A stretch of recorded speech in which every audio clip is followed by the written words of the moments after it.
сәлеметсіздер ме, құрметті әріптестер. Сіздермен бүгінгі бейнероликте НКТ-да өте жиі кездесетін тест сұрағын талдаймыз.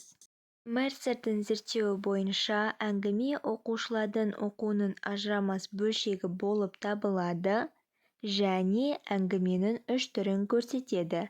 Олар әңгіме дебат, кумулятивті әңгіме, зерттеушілік әңгіме. Әңгіме-дебаттың ерекшелігі ой-пікірлерде үлкен алшақтық болады, әрқайсысы өз шешімдерінде қалады. Ресурстарды біріктіруге бағытталған аздаған талпыныс жасалынады. Қарым-қатынас көбіне «я, бұл солай, жоқ, олай емес» деген бағытта жүзеге асады. Орта бірлесуден гөрі бәсекеге бағытталады. Кумулятивті әңгіме айтылған пікірлер мен тыңдаушылардың әрқайсысы механикалық түрде келісе береді. Ұсынған идеяларды қатысушылар төзімділікпен тыңдайды. Идея қайталанады, жасалынады, бірақ үнемі мұқият бағалана бермейді.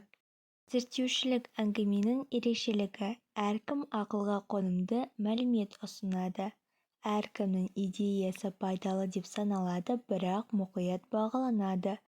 Қатысушылар сұрақ қояды, айтқандарын дәлелдейді, яғни дәлелдемей көрсетеді. Топтағы қатысушылар келісімге жетуге тырысады. Олар келісімге келуі де, келмеуі де мүмкін. Ең бастысы келісімге ұмтылу.